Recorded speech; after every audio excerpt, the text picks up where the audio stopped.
Hi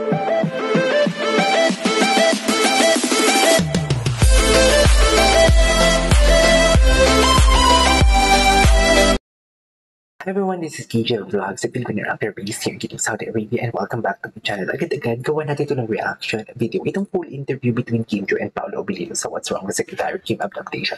Though ang tagal na nitong interview na to, pero gusto ko lang din siyang gawa ng reaction video and hindi ko pa ito siya napanood. So wait lang ha, gusto ko lang i-clarify. Ang dami ko lately nababasa na naiinis kay Paolo. Bakit kayo naiinis kay Paolo, guys? Hindi ba? Kasi daw si Paolo paasa, si Paolo ganito, si Paolo daw fan service, ganun. Dear, ako maging sila man or hindi maging sila man, masaya ako because ang ganda ng chemistry nila. Doon tayo mag-stick. Kung magiging sila, edi go, mas masaya yun. Pero kung hindi man sila, edi okay lang din, hindi naman natin pwede mapilit yun. Yan yung isa sa mga problema pag may mga love team sa Pilipinas, tapos nasa stress ang mga artists kasi napili-pili talaga ng mga tao na maging sila. Kahit, alam mo yun, may mga silang buhay. Pero isa lang talaga ma-comfort ko sa source ko. Masaya ako for today's video. Masaya talaga ako for today's video. Basta masaya ako for today's video. Ayoko na lang mag-talk. Basta masaya ako for today's video. Tapos yun lang. Please, i-refer natin kung totoo kayong Kibaw? Fanatics? Huwag tayong mainis and what not. Kasi hindi naman sa lahat ng bagay is pagbibigyan tayo. Hindi naman sa lahat ng bagay ay masusunod kung anong gusto natin. Diba? Yun lang yun. Anyways, panoorin nga natin to. Kim and Paolo, first of all, congratulations. Kayo ang gagawin. Dikit-dikit-dikit mo. Nagigigil ako. Ngayon ko lang ito napanood. Finally, malalaman na ng mga tao na kayo ang gagawin para sa mga characters nila. Secretary Kim and the Vice Chairman. Yes. Wait lang, nagtitigan sila doon. Hindi nagtitigan sila doon. Bakit may patitigan sila for today's video? Sa mga characters nila. Secretary Kim and the Vice Chairman. Yes. Siyempre, sobrang... Kaya ako natutuwa sa kanila kasi may chemistry sila. Alam kong kahit I don't know kung paano ko ito sasabihin. Hindi ko naman sinasabi wala silang relasyon. Kalma. Baby, kalma. Basta kahit walang... Oh my God, mahuhuli ako dito. Papagalitan na naman ako. Anyways, basta kung ano nakikita natin yun na yun. Pero wait lang. Alam mo yung basta ang chemistry yun. Hindi ko kasi pwedeng sabihin na kahit wala silang relasyon, tapos ang ganda ng chemistry, hindi ko pwedeng sabihin yung walang relasyon. Kasi hindi naman ako fake news peddler. I'm very happy to do this project and mag-launch siya sa akin kasi I'm also a Korean fan ng mga series, di ba? Parang during pandemic, parang pinanood ko talaga to. So parang I'm happy to be the Secretary Kim of the Philippines. Secretary Kim of the Philippines naman. And of course, I'm very blessed and very grateful that they considered me to do Vice Chairman. It's actually my second original adaptation for View. The first one was Flower of Evil.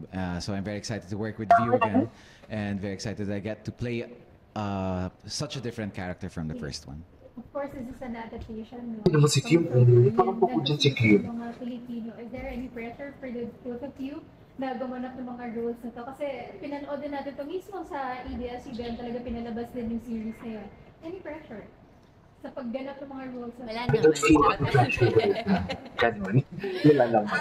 Siyempre meron, of course. Kasi hindi naman may iwasan na hindi ma-compare yung dalawang may panggagayahan. So, siguro lalagyan na lang namin ng a taste of a Filipino touch, ganyan.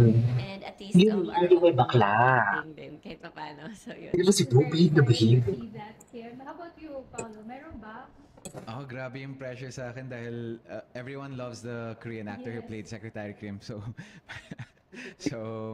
medyo, it's really, I'm trying my best. I'm trying my best to look Pero ang galing mo sa tula. Galing mo pa. You guys are also coming from the very successful Linlang. And nagugulat yung mga tao kasi magkasama kayo dun sa Linlang. And also, here naman, ang Linlang kasi medyo para drama, medyo mabigat. Pag pinanood, but this one, cute siya, love, rom-com. So, what are your thoughts about it? Kayo pa rin talaga yung pinag-prepare, pinagsasama. I think Iyan. Ako, Ba't parang I naghihiyaan think sila? a big consideration, Nagkakahiyaan. a big reason why they considered me for this project is because of the success of Linlang. Mm. So to everyone who watched Linlang and supported Linlang, thank you. It's because of you guys. It's the reason why I was even considered to be casted here. So thank you. Ang gwapo ni Pao. Lalaking-lalaki siya sa salita, no? Naman, from Linlang, and then eto kami ulit. We're playing a super duper very different role dito. Doon sa Linlang sobrang intense, heavy. Mm. Minsan nila kami makitang nakangiti sa isa't isa. So, Makakatawa na tayo. eto, pwede na kami makapagbigay ng maraming smiles and all, and giggles like And that. giggles So, like sobrang complete opposite siya. Which we're very thankful din na sinuportahan kami sa Linlang, and then we're doing this project ngayon sa View. Pinamahal si So, Pao. sobrang happy and Pao, isang excited again to do a serious. different dynamics with Paolo. Yes, when we talk about Filipino adaptation, sobrang big deal siya sa mga Pinoy. Kasi for sure, minahal siya ng mga Pinoy ng original. Yes. And then, gagayahin siya ng mga Pinoy. Taste naman ng Pinoy yung ilalabas. What was your initial reaction nung nalaman niyo na kayo na yung gaganap? Kayo na. Ayan. Initial reaction. Oo. Ano? Ako ba? Ako na ba? Ganyan. So parang, nagulat Si din. Paolo, And gwapo ni syempre Paolo, my God. excited and Basta yung chemistry nila talaga. kinakabahan din, syempre. And yun, looking forward sa magiging taping namin and magiging kalalabasan nito in the future. Yeah, pero pag sinabi kasi Secretary Kim na Korean version, parang ikaw rin talaga ang Pinoy version eh. Ako ba? Ikaw na ikaw, dear. Deserve mo yan. Deserve mo yan, Kim. Alam mo yan. Looking forward for you to actually do this role. Actually, wala pa siyang mga announcement sa social media, pero parang ako na yung tinatabi nila dun sa mukha ni Secretary Kim na Korean. Nakaka-flatter din syempre and nakakatuwa, and then sila na yung nagbo-broadcast.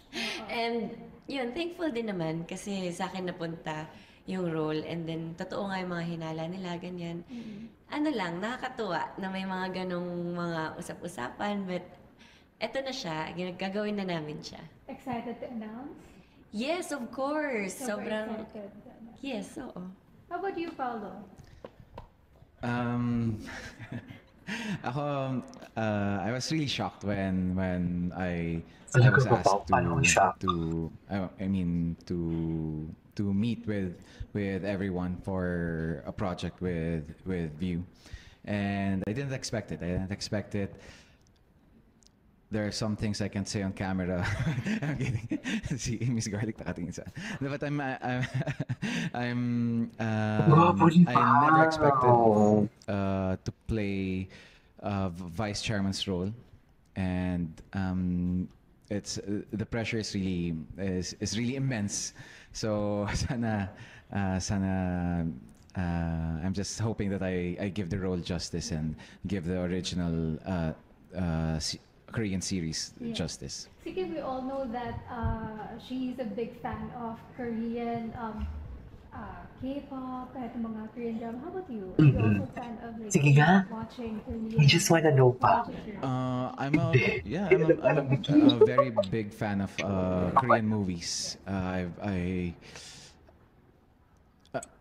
Yan. It kind of shaped the way I saw like Yung maganda yung The King. revenge type movies as well, and coming from a lot of films I've watched, kahit dati pa, kahit hindi pa nauuso yung K-drama sa Pilipinas.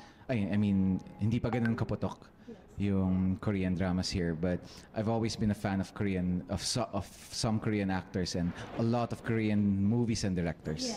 You guys were coming from Linlang, nasabi nga kanina ni Kim, really heavy siya, intense, and then this one naman, cute, rom-com, and next week daw ata ang start na ng taping for this.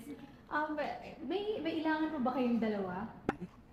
Hindi naman pa ba? Ibang ano naman to. Bongga naman si Kim. Genre naman to. Hindi naman si Kim. Yung pinahal din talaga ng mga kapamilya.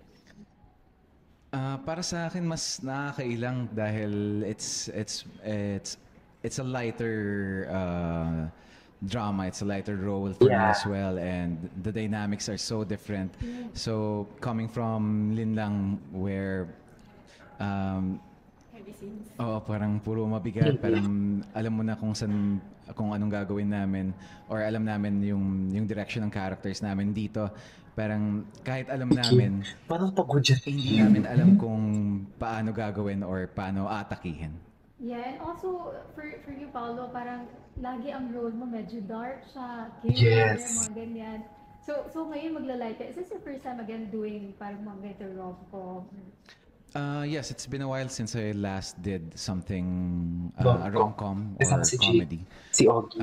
So, Si Ogie. yeah, I'm very excited. And, Eugene. yeah, parang hindi na ako marunong umarte. So, Talaga? parang kailangan mag-aaral ulit at kailangan kong, Hindi, with the direction hindi. of Direct Chat, of course, And sana, for sana Kim, mag-guide ako. Yeah, she's very comfortable with this genre. Ito talaga yung pag sinabing rom-com, Kim Yes. talaga agad. So, Grabe naman. oo, pero this time kasi you're working with, with Paolo sa rom-com movie. So, Eddie, ilangan mo. Isa din yun sa na-excite ako na mag-romcom si Paolo. Paano siya, sometimes saka siya tumawa, mabibilang mo lang talaga sa kamay niya. Pero ngayon dadami na yung tawa niya, no? Pinapractice ko nga tawa ng ako ng tawa para hindi na mahirap para sa akin.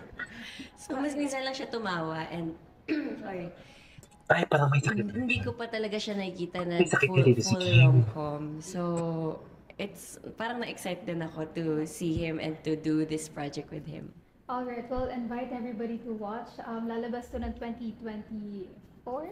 Yes. Invite Tapos na everybody to. Alright.